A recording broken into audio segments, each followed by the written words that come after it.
So, got a quick tip for you today for cleaning corroded copper connectors, or say if you strip the wire underneath is all like black and corroded. We're going to be using this stuff. So, all you do, take it, stick it in there, give it a wiggle, and there you go. You can even see the strands got cleaned up too. So same effect.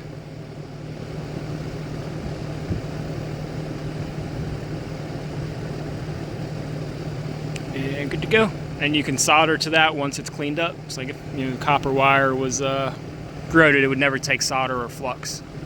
So once you clean it, it's good to go. And then all you do is get some water.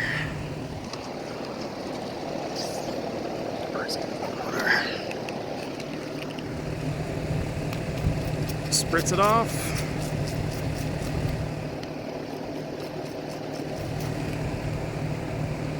Ready to go back together.